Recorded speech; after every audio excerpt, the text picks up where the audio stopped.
So we are 10. Our 10th episode already. Big thanks to all of our listeners for helping us crash the marketing podcast charts. We definitely don't underestimate your loyalty. Yeah, we do hope you're enjoying what we put together each episode. This is your product obsessed podcast. And in future episodes, we're going to be investigating the boom in energy products. We're going to be asking what next for alcohol and finding out how aroma is being deployed to disarm us all in store. If you've got an area that you'd like us to cover, or you see yourself as a guest on the pod, reach out to us on our new LinkedIn page. Just search Impact Makers Podcast. And by the way, Andrew, it was great to meet you in Dallas last week.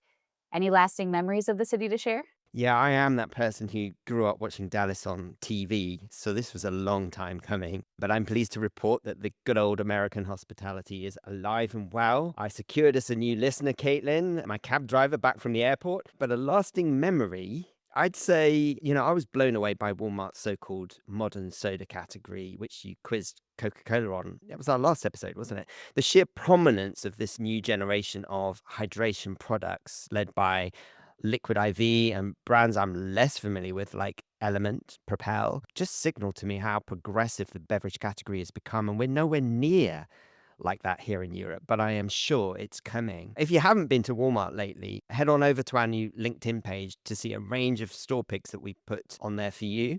And I remember WGSN talking to us on our second episode about hydration and how it was expanding beyond the sports and fitness area and supporting day-to-day wellness. And since then, it's become clear that these hydration products are becoming a destination for GLP-1 users.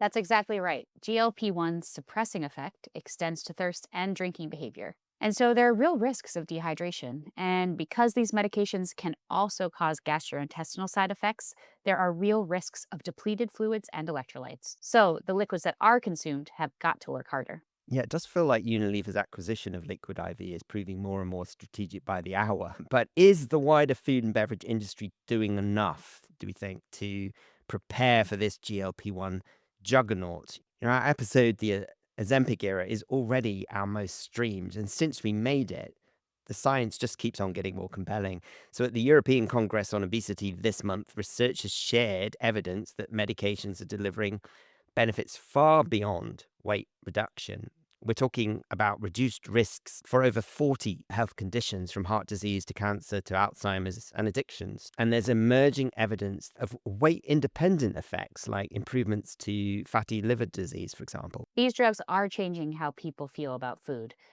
One Reddit post that caught our eye was a GLP-1 user declaring, Wegovy destroyed my taste buds, and I love it. However, what's also becoming clear is that when the drugs are stopped, appetite rebounds pretty fast. Data is patchy, but obesity experts are saying that when people stop taking semaglutides, they regain all the weight lost within 10 months.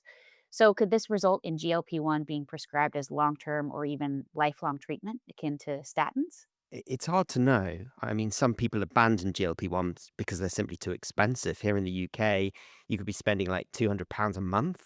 But we've got to assume, I think, that incident rates for these drugs could escalate dramatically, because otherwise we are going to see the collapse of our healthcare infrastructure, including those expensive health insurance premiums, Caitlin. I mean, this is pretty dramatic stuff, but I can see your point. It is better to plan for a future where GLP-1 has far higher incident rates than to be caught out. Okay, let's go to our main event. Exploring why product experience matters more than ever. To help us, we'll be speaking with one of the industry's most dynamic players, Mondelez. And I've got an interview with Kirsten Victory from the Ehrenberg Bass Institute to refresh ourselves on the laws of growth, including the role of innovation and product experience. And with shoppers rating store brands at parity on quality and performance, there's a big question for the titans of CPG. Where next? We sense a new era in brand marketing ahead, and it's one where product seems to be taking center stage. Right, and we've talked in the past about how advertising is no longer the powerhouse it once was at creating and maintaining brand saliency, and how a great product experience builds memory, emotion, loyalty. Yeah, I think one could argue nowadays that the product is becoming the new media. Advertising, of course, has a big role to play still. But if we acknowledge that today's consumers are harder to reach, and they really are, then my question to manufacturers is how are you going to generate or maintain that emotional affinity with your audience? And I loved your observation a few episodes back that increasingly it is great product experiences that create the brand. It is becoming the norm, I think. You've got brands like Olipop, Glossier, Liquid IV, HU Chocolate, Healthade Kombucha. I mean, these are all names that represent a new generation of product first CPG brands that scaled without any notable ad budget. They all crafted something that really chimed with their target audiences. And this is something that the big players are taking on board. We wanted to check in with one of the world's most dynamic players to explore the concept of product experience further. So we are thrilled to welcome Sharon McAvoy, a sensory and consumer scientist at Cliff, which is Mondelez's $10th billion brand. So welcome to the pod, Sharon. Thanks, Caitlin. So, our hot topic of today, do you feel like you're seeing a shift in mindset in our industry towards that total consumer experience for your brands? I do. Everybody's looking for, well, first of all, the bar space is just massively crowded, right? I did a Google search, actually Amazon, and I said, okay, snack bars, what's out there? Let me just take a look at what people see when they're looking. And I got over 10,000 results, like 10,000 plus is what Wow. Amazon said. And it went to a couple of big stores and looked at the bar aisle. And it's overwhelming. And so I think that's part of the challenge. Just people have so many choices these days. But from a Cliff standpoint, all of our brands and all of our sub brands, they really have the reputation, and we do stand behind it, of being built for a nutritional purpose. If people are looking for something that doesn't have any bad stuff in it, and I'm hoping people are becoming more educated, and I think they are. Absolutely. So, even going beyond just the tangible experience, more about what the nutritional value is, really focusing on consumer benefits. Given some of these expectations, what are you seeing as kind of the evolution here? What do you think consumers are potentially changing in terms of their expectation to really have a product that stands out? Be that emotional, sensorial? Yeah, interesting question. I do think that they're looking for brands that they wanna relate to. Cliff's always been about our values. If you share the values of a company, that's what you wanna be associated with, so I think that's the emotional thing. It's cool if you're a kid to be at a soccer game and you're eating a Z-bar. So, I think there is that attachment to the brand, and I think that's important. I think it's, good for the brand. I think it's good for people. From a nutritional standpoint, we had people in groups that say, "Yes, I always read the nutritionals and the ingredients." And then we're like, "Okay, great." You hand them a label and they turn it around and they can't pronounce things in the ingredient list and they get all excited about what are these things that I can't pronounce. And I'm hoping that people are getting a little bit more educated, because just because you can't pronounce it doesn't mean it's bad for you. That's right. So you mentioned the nutritional value being a specific area of focus for a Cliff or a specific area that helps Cliff to stand out. We've seen growth in the better for you category, or I should say the better for you space across categories in the last few years. Do you feel like there are any emerging rituals or behaviors around better for you snacking that brands need to pay a bit more attention to? I think better for you snacking has been around. It's really been around for a long, long time.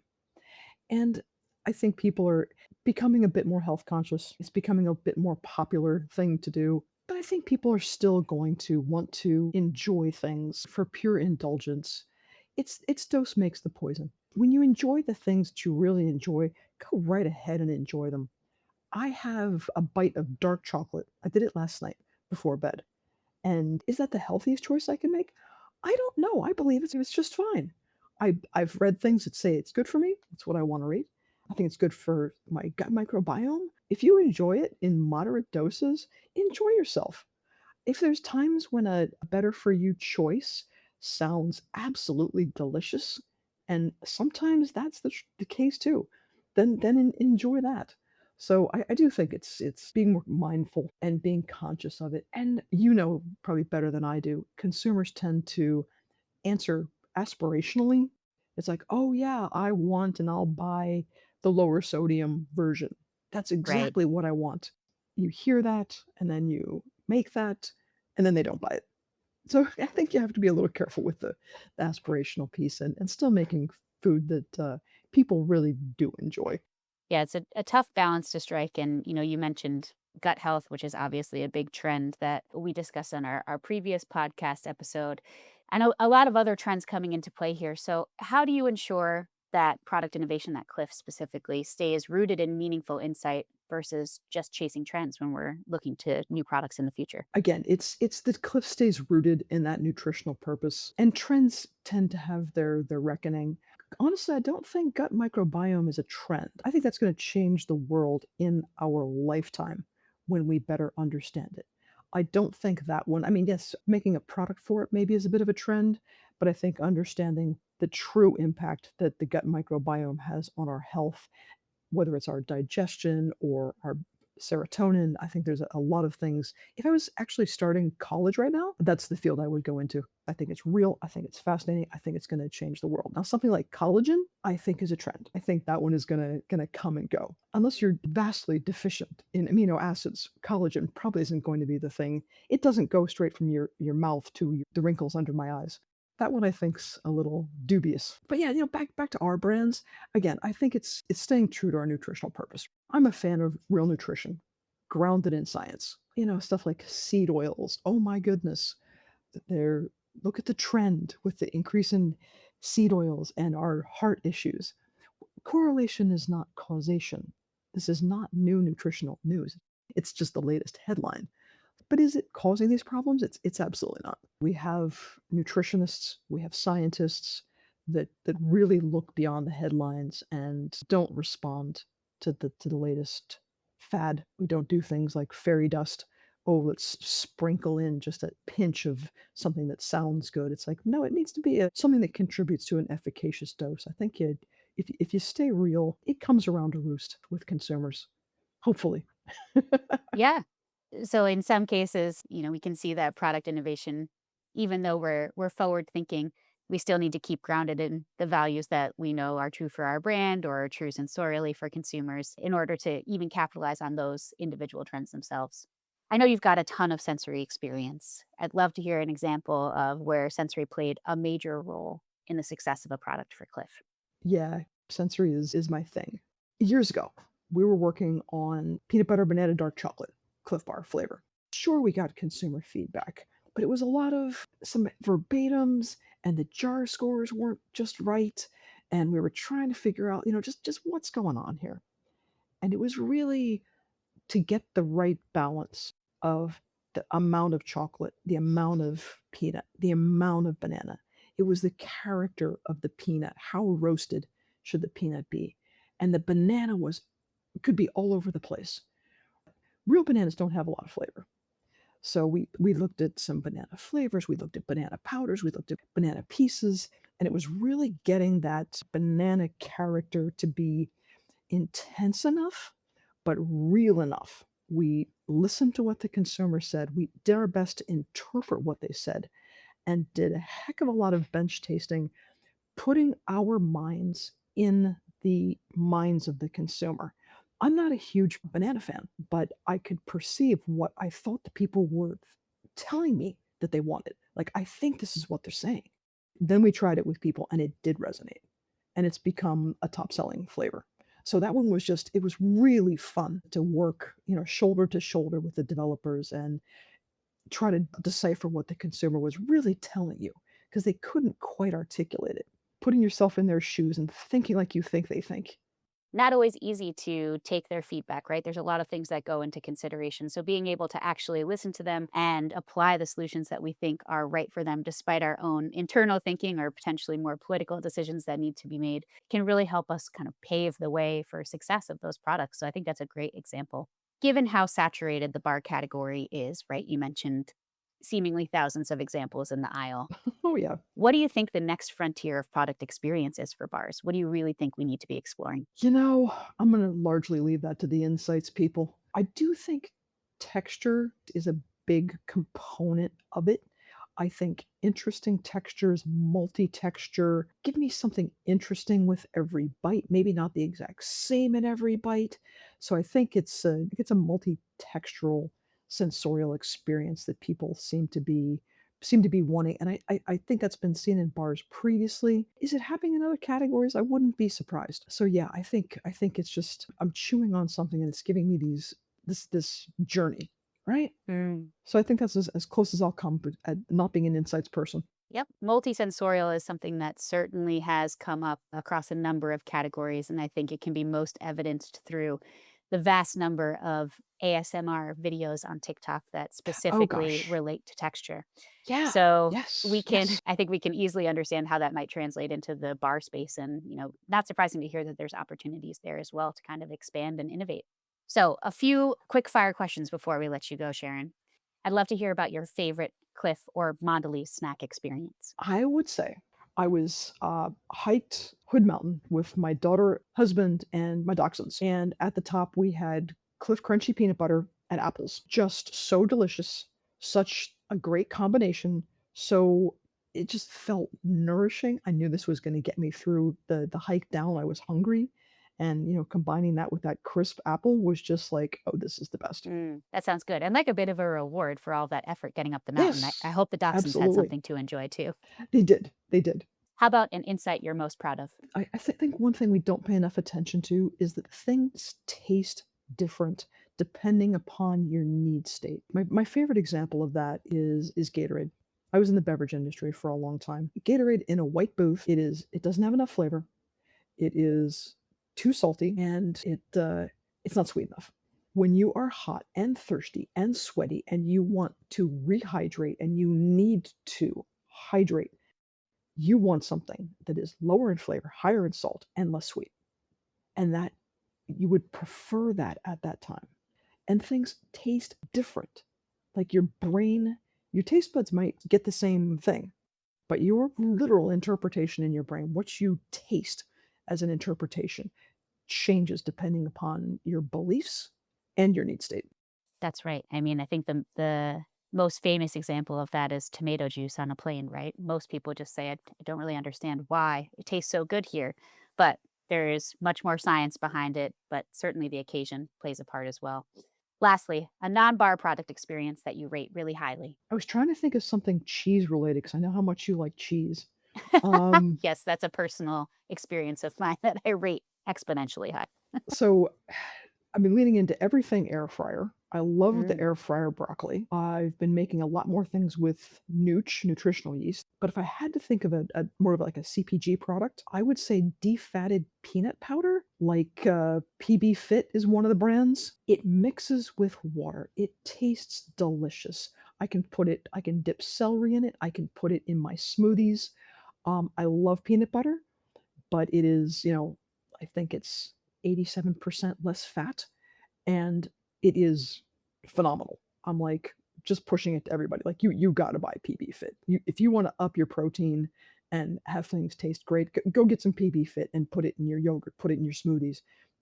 Use it as you would peanut butter. It's phenomenal. Some food scientists did an awesome job on that. good shout out for a PB Fit there. Certainly, no category is exempt from better for you innovation, it seems, reaching all the way to peanut butter. So, thank you so much for that, Sharon. It's been great having you on the pod and loved all the different experiences that you walked us through here. We look forward to seeing what Cliff and Mondelez create in the future. Me too. Thanks so much. It's been great. Great to get that interview, Caitlin. Confirmation that concept of product experience is taking hold out there. I'm often asked if I have a definition product experience. And where have you got to, Mr. Wardlaw? So, in this world where brands like Olipop and Glossier rise, not through ad budgets, but through sheer product magnetism, we need to rethink what drives brand love. And to me, a great product experience is when the product drives the brand, not the other way around. It means that the product itself delivers memorability or should deliver memorability, boost brand equity, and become the emotional engine of the brand. When your product creates the story, the shareability, the identity, that really is a product experience at its most powerful, I think. And when you frame it like that, it does force us to think how a product experience can catch fire. We've been talking to clients recently about how we pool resource to design for woe, finding new ways to get consumers on your side early on with new product experiences that generate virality. I mean, you're on the right track there, Caitlin, when you look at what we've been sharing with listeners through the Z Factor. Growth only comes with some kind of sensory-based product revelation, I think, that hooks people in, right? Let's bring in somebody else who knows all about the laws of growth. So it's been a challenging couple of years in respect of growth, and genuine volume growth will be a priority in many a boardroom. For advice on how to grow, who are you going to call? Maybe it's the people behind the landmark text, How Brands Grow. It's fantastic to welcome Dr. Kirsten Victory, who is Senior Marketing Scientist at the Ehrenberg Bass Institute. Hi, Kirsten. Thank you for having me. Now, look, as I trailed, the Ehrenberg Bass Institute is perhaps most famous, isn't it, for its evidence-based approach to how brands grow. I recall being in several meetings in my role at MMR, poring over the text, as we knew that many of our clients were, to sort of work out its key teachings. Now, with growth, Kirsten, on everybody's lips right now, what is the Ehrenberg Bass core teachings when it comes to drivers of growth for CPG brands? Fabulous question, and agree, particularly as being an academic, really useful to make sure everyone's on the same page and having that fundamental refresher on the laws of marketing. So when it comes to our sort of take on the powerful drivers of growth for fast-moving consumer goods brands, certainly what we see, whether you're a CPG brand or even in B2B, penetration is that route to sustainable growth. So really thinking about, are we reaching out to as many people as we can with our marketing activities? Thinking around the terms of, are we building the two key pillars of mental availability and physical availability. And I'm sure today I'll probably start talking about mental availability and physical availability a bit as we go along. So a really broad refresher here. Mental availability is all about how do we make our brand easy to think of when people are in buying situations. So really quite simply for here, what we're talking about is our brand easy to mind? And that's what I like to think about for mental availability. On the flip side of that, and I think where we'll be talking a lot about today, is this idea of physical availability, which is all about, is my brand easy to find and buy for people who are purchasing the category? So here it has a few different things under that header. I think the big one that we'll be talking about is product and portfolio. So do I have a brand portfolio that generally matches why people are coming into the category? But also thinking, am I where people are shopping? Am I where buying is happening for my category? That's related to presence here. But also thinking about our prominence in these places where people purchase and interact with the category as well. So am I easy to stand out? So if I had to think about physical availability, here it's about, am I easy to find? So easy to mind, easy to find are those two big pillars that help support us for having that sustainable brand growth. Okay, so mental availability, physical availability. What about the role of innovation when it comes to achieving growth, Kirsten? A lot of the research that I've been doing a lot of work on in the last few years is thinking around new product success and what is new product success? How do we shorten the odds of new product success? But unfortunately, on the flip side of that, what is the likelihood of failure for my new products and innovations that I put out in the world? But I do want to stress here that I don't want people to go away and say, oh, Institute research or Kirsten's research says that a lot of new products fail. Yes, that's true, but I do think that innovation can certainly have a role, but it's about being really strategic of what types of innovation and when it might be suitable for us to introduce this new product. So some ways that we can think about how can innovation actually help us achieve growth, drive growth, when are we sort of priming us for the best chance of success for this? Goes back to that thinking around penetration here. So how are some ways that we can use penetration to open up pockets of the market that we couldn't before? So how can we use it to dismantle barriers to purchase? A really nice example of where a brand has dismantled barriers to purchase is Weet-Bix or Weetabix in the UK, I think that it is. Yep. They have gluten-free variants now here in Australia, and I'm sure that they do in other parts of the world. And certainly I'm not a gluten-free person, thankfully. I love bread too much and I don't think gluten pasta is as tasty. But certainly for Weet-Bix, having this gluten-free option is able to open up a part of the market that they couldn't previously access. So having this new product, having this innovation Yeah. is a really great way for them to access this different buyer base and dismantle those barriers to purchase. I've started to do some initial exploratory research looking around, sort of again flipping it that other way and thinking about, can a new product save a declining brand? So not really thinking around what is its opportunity for growth, but can we stop something bad happening with our brands? And certainly this initial research that we've done is in its initial phases. So you're getting a sneak peek here as we're going through. We like this. But what we are finding for our sample that we've looked at in fast-moving consumer goods is that very, very, very, very few brands that were previously declining after they introduce a new product start immediately growing the next year. So it's more, we're sort of got a bit of question marks around here around the ability of innovation and new products to sort of turn it all around, right that ship when we've got a declining brand. But we will have more coming out about this hopefully soon. You've done some work, haven't you, on the impact of line extensions? In fact, you've written a whole paper about it. What can you tell us about the merits of this sort of approach? Are line extensions still effective in the main? Not necessarily to turn around a brand that's in decline, but in the main, are line extensions effective versus other innovation opportunities? I think when it comes to line extensions, and you're right, I do a lot of the thinking that I do is in the line extension space, which I'm thankful for that because that is where a lot of the brands are introducing and putting their innovation efforts. You know, we see all too often manufacturers say, oh, I introduced something new because the retailer told me that they wanted it, or I had to fill up my brand calendar somehow, or I thought it would be really good for me, or whatever the different reasons that they can have. There's certainly some poor reasons out there to introduce a new product. The reason why line extensions or different types of extensions are so popular is really because marketing people have this idea that certainly they bring a lot more advantages over introducing something totally new or having something introduced under a new brand. By having so many extensions, I think people go, yes, they're a bit better because we've got this ready-made buyer base that we can use to tap into and sell to. And this is absolutely a positive best case scenario when you're thinking of extending a brand into a new category, because people go, oh yeah, I think I've seen them before and I know something about that. It also might be a bit easier to get into on retailer shelves because they're familiar with you, they're familiar with the brand. That might help to open up some physical availability barriers there.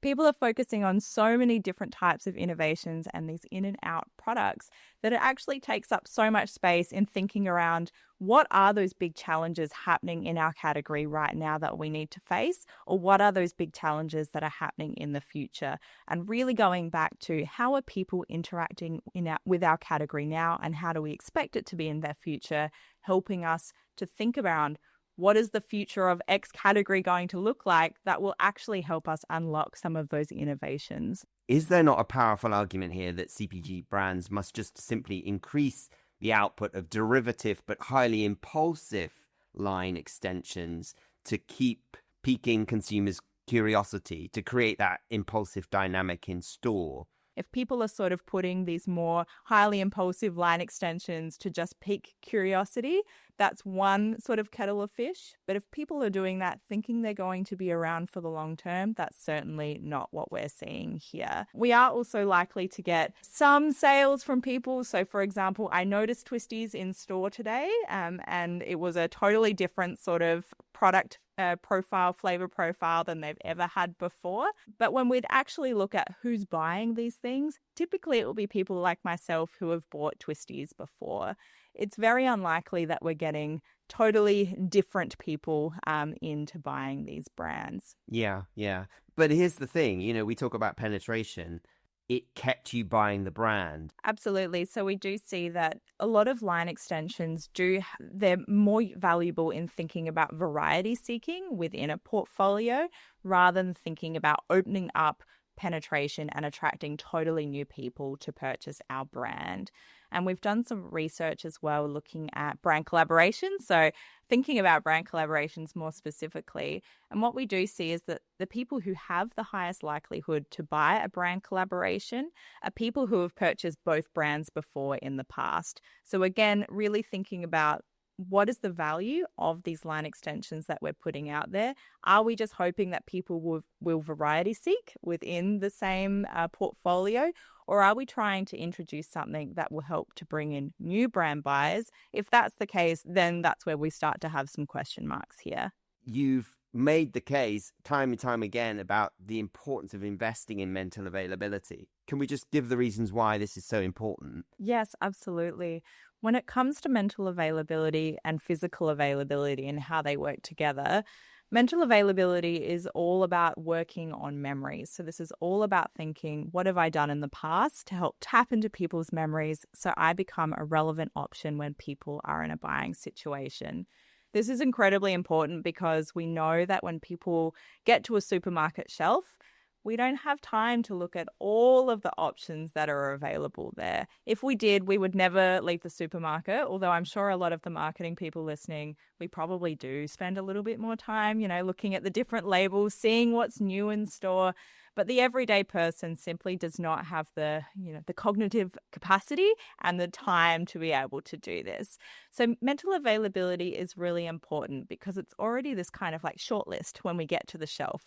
Physical availability, on the other hand, is kind of like the do or die on the day. So this is, do we have the right product where people are shopping, and do we have distinctive assets or other brand elements or are we being located in the part of the store that we're able to stand out to customers? But I really want to stress here that it's not a either or choice. So I'm not necessarily camp mental availability or camp physical availability. What we need to be thinking about here is the overlap between mental and physical availability. Yes, the product needs to be good and we need to be in the right places and we need to stand out and have strong branding and things like that as well. But if we have all of that turned on and right, but we're not being screened in as a relevant option, then all of that is wasted. Okay, Kirsten, here's the thing though, because we live in this age of the low attention economy, allegedly, brands are finding it harder to reach audiences en masse. Is there not a case for product experiences, novel or otherwise, to pull their weight when it comes to servicing that mental availability nowadays? I think it's an excellent question. And I think marketing people for a long time have been sort of caught up in the promotion aspect, which is certainly a very important part of marketing. So thinking about advertising specifically here, more increasingly, we are thinking around place and distribution and how that plays a role. Price is one of those really big Ps that a lot of people are talking about at the moment. And certainly I know at the Institute, we're getting a lot of questions around pricing. But I do think that product does play a really important role, and marketing people can play a really important role when it comes to product. I think specifically thinking around how do we plan our product portfolios and how do we sort of prime them for innovation, prime them for growth. When it comes to product experiences, I do think that there could be an argument here that they can be useful, but we need to be thinking around who is being reached with that product experience. So yes, it might help us improve the experience that people have with the product, have with the brand, but unfortunately only those people who are actually purchasing the product and using that product do get that experience to be made for the brand. So I think we need to be thinking a little bit more broadly around how do we build that mental availability and physical availability? And then this maybe is the nice icing on the cake to sort of cement that experience. But really going back and stepping back, how do I get in front of as many eyeballs as possible and have options that are as attractive as possible where lots of people shop? And then among those people that buy, then we can start to think about how do we sort of nudge the odds in our favor among those people. I remember Unilever talking to me some years back about how they constructed a new Cif refill system. So when you snap the refill into the trigger spray, it created this pretty amazing visual effect. And they told me they did this in order to make the likelihood of that consumer rebuying the refill in store at a subsequent date more likely, because they just remembered the experience they had when they were in their kitchen. Trying to remind people about the things that exist in their homes, saying, yes, you should buy me again at your next trip, is a really great way.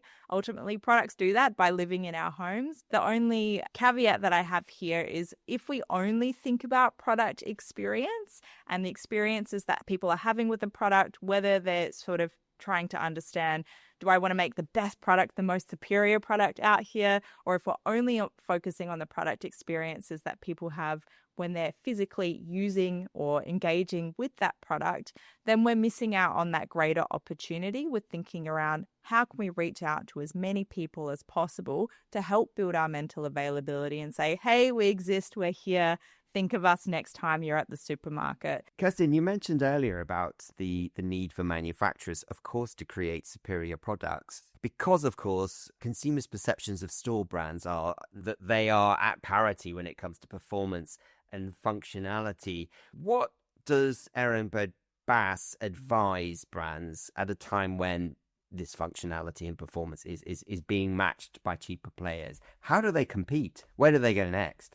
Absolutely. We're seeing that there is this pressure to be cheaper happening around the world. And I love that you're bringing in private labels here, because certainly I've been working on some private label research in terms of new products recently.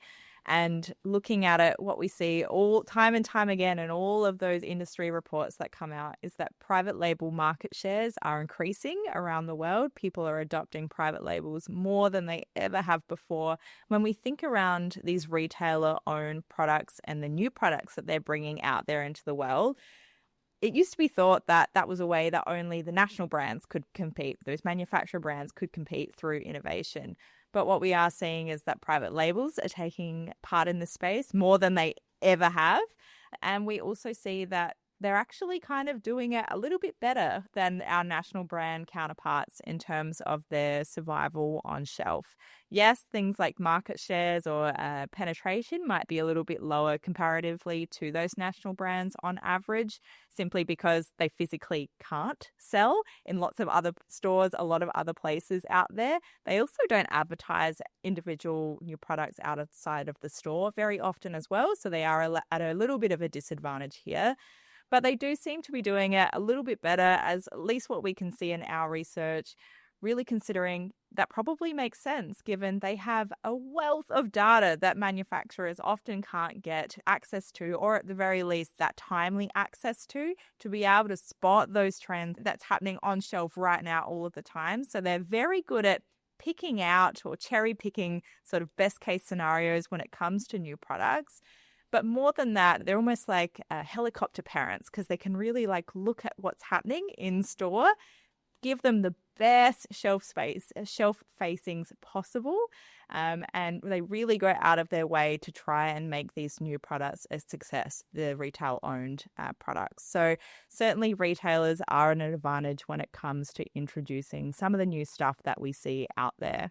So perhaps one of the ways that brands can fight back, if performance and functionality are no longer potential, winning spaces, it is to create what P&G said last year was first use wow or immediate wow. So essentially product theatre that, again, helps build these fresh memory structures because it's something unexpected perhaps that then creates potential viral status for a new product and therefore enables this new product or reversion product to gain traction or to maintain its reach with its consumer base. I love what you said at the end there. I'm all about how can we sort of prioritize, maintain, and increase reach among people that might want to purchase us. It's not just the people that are purchasing our brand now or our new product now, but all potential people that are shopping and buying that category. I like this phrasing of first use wow, because I think it really comes back to what we need to be thinking about for all of our new launches, and that is the importance of trial. Repeat does follow after. So we really need to be thinking about how can we have as many people getting us, so thinking a bit more broadly around this mental availability piece here, reaching out to those potential category shoppers. And then, yes, repeat loyalty still does have a role here. What we do see here is that loyalty sort of doesn't vary too much between those new products that survive longer on shelf versus those that fail soon after their first year in the market. But in saying that, there is a little bit of a difference here. So I think we need to be yes, we can think about how can we help to reinforce those memory structures among the existing buyer base that we have, in addition to thinking around how can we reach out to people more broadly. What we do see with mental availability, and I think that this is probably what they would also be experiencing and seeing in their data here, is that those who purchase us already always have higher mental availability for our brand than those people that don't. But maybe having some of these really wowing experience might help nudge that propensity for the next purchase, which can be helpful. But then we also need to be thinking around long term, how can we help to continue to nudge those propensities among those people that already buy and build that repeat loyalty for our new product, whilst also thinking around that really big driver when it comes to survival for our new products, which is prioritizing that trial and penetration. Got to ask, is there anything that I haven't asked you? Is there stuff that we need to be thinking about pertinent to this pursuit of growth? I think when it comes to this pursuit of growth, when we're thinking around our brands, but more specifically, we've been talking a lot about new products and innovations here. I think the main key takeout here is don't forget the fundamental laws of growth and the fundamentals of how we actually build brands that last for the long term.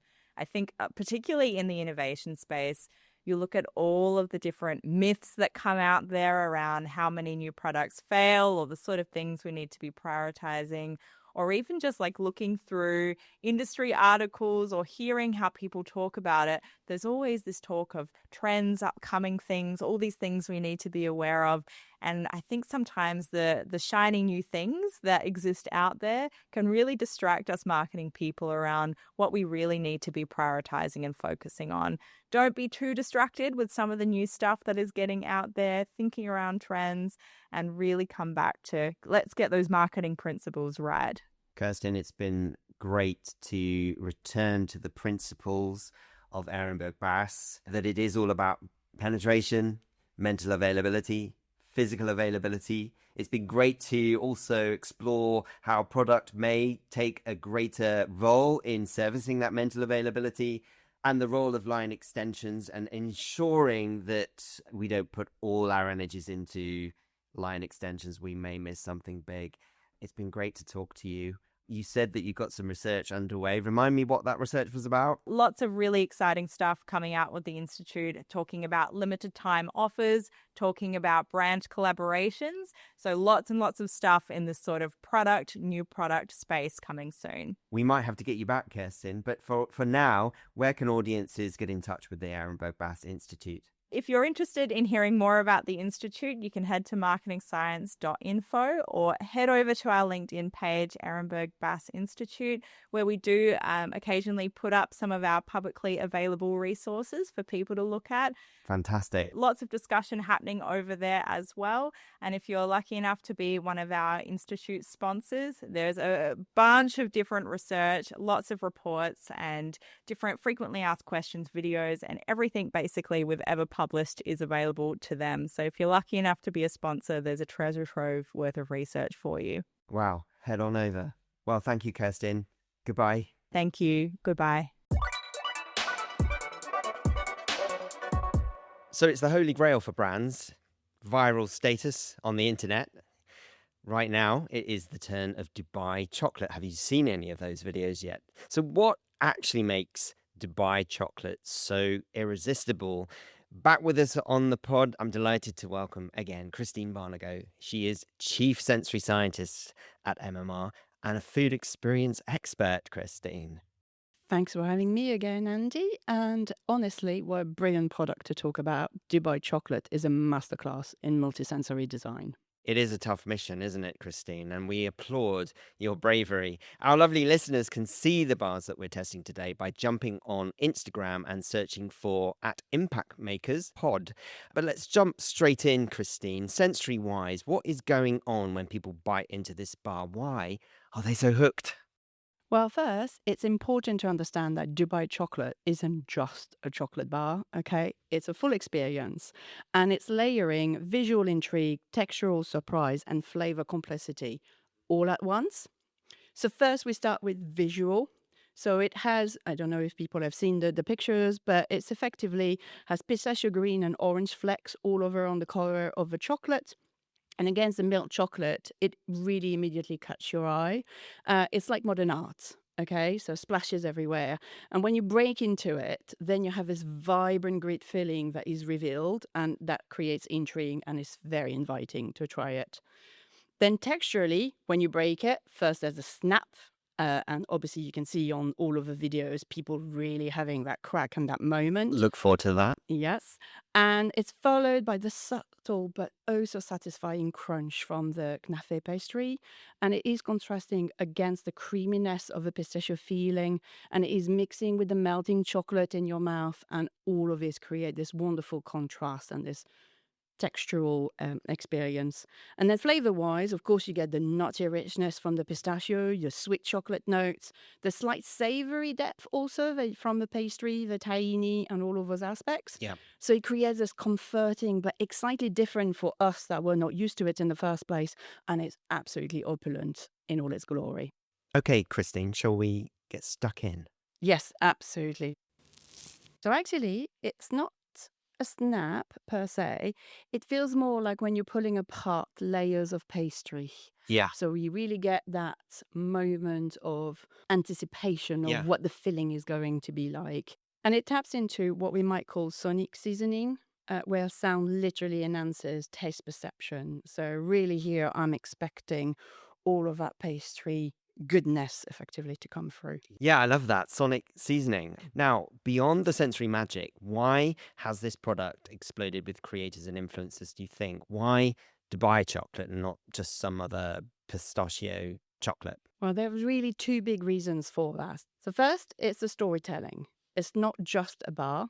It's inspired by knafe, which is a beloved Middle Eastern dessert, and there's therefore heritage and emotion. So although it is obviously novel for the rest of the globe, realistically, there is something there that is very truthful and emotive for a lot of people. And second is exclusivity. Okay, so in its original form from Fix Chocolatier, you could only buy it during a very narrow delivery at a very premium price and only in Dubai. That scarcity creates demand. Mm-hmm. Scarcity plus sensory excellence is a rocket fuel combination on social media. Absolutely. Now, what's fascinating is how quickly the market has responded. We're seeing copycat versions popping up everywhere, Waitrose, Lidl, even Home Bargains here in the UK.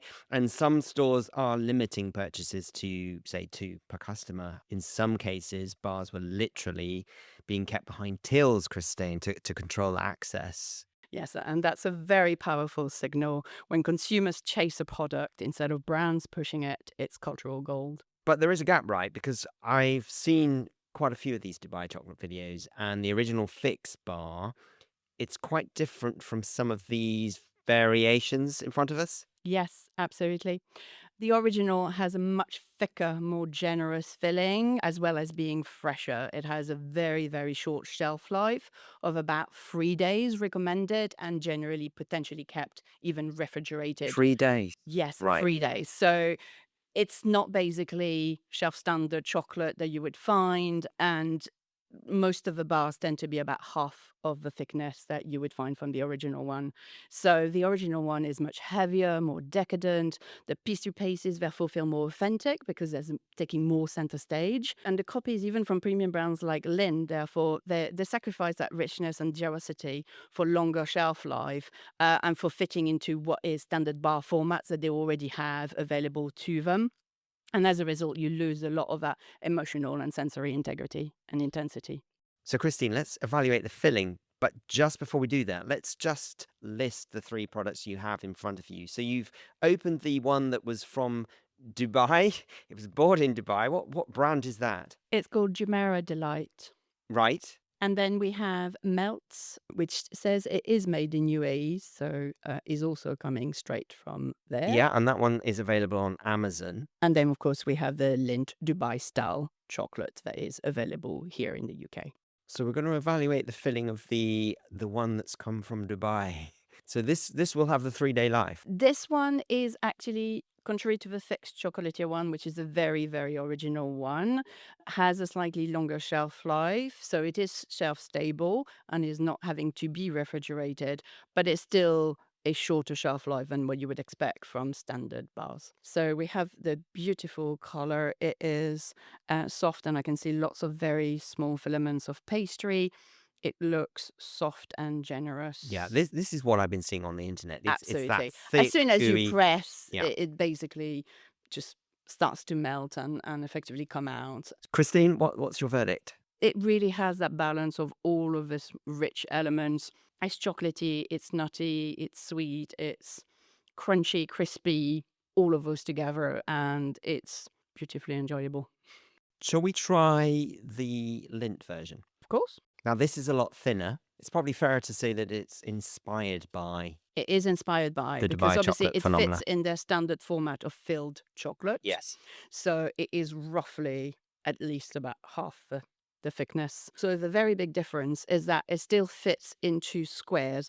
So the Dubai chocolate, when you break into it, has no chocolate in between what feels like the squares. So the filling is entirely Yeah. the inside of the bar. It's more filling than it is chocolate. You will actually have sides. So when I break into a square, I still have a chocolate. So there's much more chocolate to filling ratio, both from the thickness and sides. And therefore, the filling is nowhere near as oozing. You don't have a space for the pastry at all in the same way. So although it's going to be there, it cannot explode and it cannot Yeah. provide the generosity. Nonetheless, congratulations to Lindt for turning around a product in probably record time there. Yeah.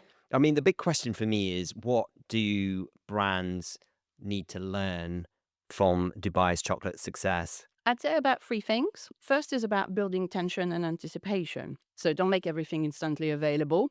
Really, we understand that scarcity fuels desire, and it has proven very well for Hermes, for example, and their bags. And now we're doing Dubai chocolate. It's also about crafting the sensory journey. So, of course, multi-sensory hits, not forgetting about the sight, the sound, the texture, the taste. And this is what really is going to stick into memory. And then, of course, creating cultural resonance. It was tapping into heritage and nostalgia and emotional storytelling for a lot of people, brought it to the rest of the world in an authentic way, and it makes product meaningful and not just tasty. Yeah, when you talk about cultural relevance, Christine, it's beyond the confectionery industry now, isn't it? Alex, our producer, was talking to me earlier around the onset of pistachio fragrance.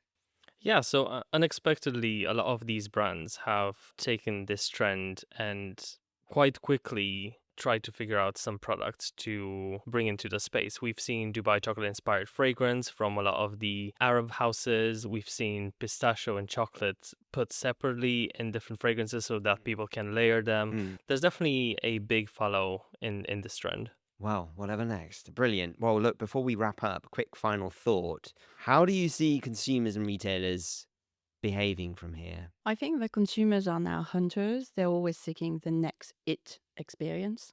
And also retailers need to really start thinking faster, but also smarter of offering limited edition, ultra sensory, premium experiences, and not just Me Too products. So Dubai chocolate proved that people will line up, even fight for the products that deliver real emotional and sensory payoff. Well, what a great takeaway. Christine, thank you so much again for munching some chocolate for us. You're I'm- always I'll welcome. be over on the scraps later.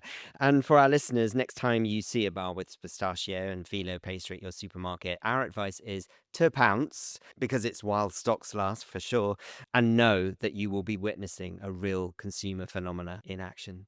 Absolutely. And even without being Dubai chocolate per se, pistachio is taking over the world. We're now seeing it everywhere. M&S literally just launched last week the Big Daddy pistachio version when they had. Of course they did. Of course they did. And you have everything from pistachio, ice cream, mochis, everything. Yeah. So There is one limiting factor here is The that the world is pistachios, running out yeah. of pistachios.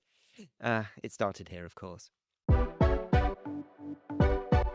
So, Unilever just gave us all a big signal for where CPG marketing is headed, and it's something every innovator needs to take seriously. New CEO Fernando Fernandez is rolling out what he calls the 4V model for social media: variety, volume, virality, and velocity. Yeah, let's break that down because it has major implications for how creators like me operate. The first V, variety, means way more creators. Unilever says it's not about a handful of influencers, but about investing in an entire ecosystem. The second V is for volume, and this is about Unilever really stepping up on the amount of content out there. No longer about one big hero moment, but a steady drumbeat to stay culturally relevant. Virality is pretty self explanatory. You need content people actually want to share. For manufacturers, this is the big moment of truth. And for the final V, velocity, basically recognizes that brands will need to move fast.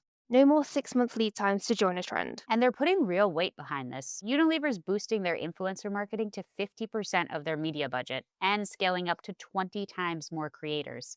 But the key isn't just spending more, they're actually spending differently, reallocating their investment to build trust through other voices, because Fernandez said it himself. Big brands today are, by default, suspicious. Yeah, it's a smart pivot, but, and this is a big but, it's only going to work if creators have real, interesting product experiences to work with. Exactly. You can't just hand someone a basic shampoo bottle and expect them to make magic, right? The product has to inspire stories, creativity, and relevance. And that's why Unilever isn't just leaning into social, they're pairing it with real innovation like whole body deodorants and Dove serum showers. I went to a Charlie XCX concert last night in Brooklyn and they did a big brand activation there, so they're really doubling down on this. And not to mention, there are some crazy collabs and limited editions to fuel the discovery era as well. I guess we can expect more products that naturally spark conversation. Because at the end of the day, content is only as good as what it's rooted in. If the product experience is forgettable, no volume or velocity is going to save you. Regular listeners will have already witnessed countless examples of product experiences capable of virality that we've chatted about on the pod. But who could forget those cries for help from father and son as they fell victim to Korean bulldog noodles? Now, more recently, we've featured espresso lip balms from Glossier, Snow Fairy Fabulosa cleaning ranges, and we could go on. And I've seen that Chobani has been enjoying success in the States with their flip yogurts. Creators have released thousands of flip and mix videos that tapped into their ritual-like satisfaction. It feels like Unilever's move will see more manufacturers designed for that whoa moment, planning product experiences that are elevated or unexpected in some way. Our US sensory team's been looking at products that have generated social buzz, and it seems that many succeed because they break category norms. Some common themes include products that were visually compelling, so think about unexpected colors or entertaining transformations. From the shocking hue of pink sauce to the captivating color changes of beverages such as butterfly pea gin or tea. And then there were products with satisfying textures, contrasting layers, and surprising mouthfeel. It's why creators love what Ninja's Creamy can do. It's supporting an endless stream of content that includes sun-dried tomato sorbet to Biscoff frappes. Meanwhile, Tate & Lyle expects the hyper crunch to descend upon food and beverages, citing Crackle coffee to high-protein crispy wafers as early markers of this trend. Now here, creator The Life of Mr. T2 makes some noise for My Protein crispy wafers. Crispy wafers from My Protein. They are delicious. You get 15 grams of protein per bar. Loads of different flavours to choose from. My favourite is the chocolate or the vanilla. You will absolutely love these. Grab and go protein snacks without the guilt. And there were products that garnered lean in because of inherent tactile rituals. So this could involve flipping, blending, squeezing. Others were more obsessed by an adrenal cocktail made with Olipop, coconut water, and sea salt. Here's the Izzy Spears. Let's make an adrenal mocktail with Olipop. Now, we're going to need a little bit of orange squeeze and some coconut water. Pour it into your favorite cup over ice with a little sea salt, and there you have it, a refreshing drink just in time for January. We also found products considered to be social high flyers because they've managed an ownable sound. So this could be a crunch, a fizz, a snap, and so on. Recently, creators went wild for Trader Joe's sourdough and croissant loaves with close-up, mic'd audio, which captured the product's artisan and elevated qualities. The product was a gift for food influencers, really. Other Sonic superstars included Ritual's Cracking Body Mousse, Magnum's Ice Cream, Chocolate Crack, and Jell-O Chilled Grapes. Please stand by for creator Rover Hall. Okay. Is this the future of food? Let's hope not. Of course, there are many more styles of product experiences that rock, from products that marry function with flair or are demo-friendly in some way. Earlier, we unpacked the Dubai chocolate experience. Is TikTok still driving this phenomena, Shania? Absolutely. Creators such as Maria Vivera 257 are carving out a living by munching through UAE's finest and messiest. Recently, the Guardian newspaper reported that TikTok is now so powerful it can drive agricultural economies and cause international shortages. In this case, pistachio kernels. But I don't believe this mattered much to this UK creator who'd heard that retailer Lidl had some. New Dubai, chocolate at Lidl. Can't seem to find it in the chocolate aisle. They're keeping it behind the till. 2 bars, please. Let's get it home and try it. Who doesn't love an AI-generated voiceover? I feel safe in my job a while longer, Caitlin. And after all those calories, have you an example of a viral personal care product? Well, as an example of a brand that marries function with flair, I have to hand it to the Ordinary skincare range. The brand is big on TikTok because of its scientific-like functions. The packaging is very minimalistic and has a science feel. Many products marry function with a specific sensory execution. For example, the serum that foams up on the face. This leads to some entertaining ASMR overlays to how the product is being applied to the face, from serums to face masks and under-eye nourishment patches. Here's creator Marcolette, who has 600,000 followers.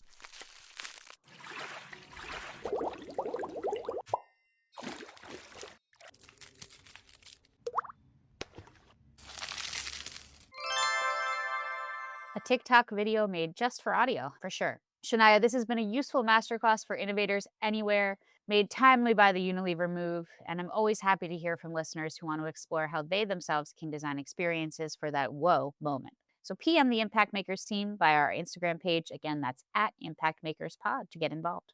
Thanks, Shania.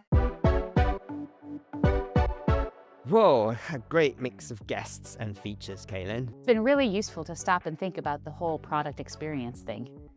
Like we said, it feels like brand marketing is in a transition period and P for product is in the ascent. Like I said, there are no bad products anymore, so where can we go? Advertising is losing impact, so what can we do? For a new generation of shoppers, creators, and influencers play such a prominent role. So how can we design for whoa? We can't forget the importance of penetration and the role of products with the power to increase brand reach. But I think growth is ultimately about people adopting products into their repertoire, and that rests on product experiences that build that emotional affinity. I found a quote here, Caitlin, from Pepsi's CMO Mark Kirkham. He said, growth is not simply about distribution and penetration. That's all the stuff that, we were covering with Aaron Berg-Bass.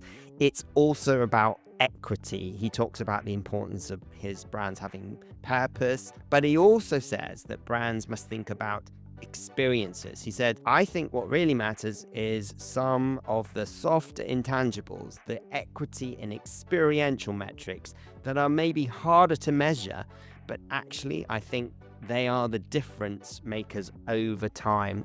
So Andrew, one final challenge for you. If you were standing in front of 100 CPG CEOs today, what would you tell them? Okay, how blunt can I be? I'd say, look, stop thinking about your ad as your first touch point. It's probably your product. So make it count, or don't be surprised when consumers forget you ever existed. So there you have it, fans. From first sip to final swipe, experience is everything.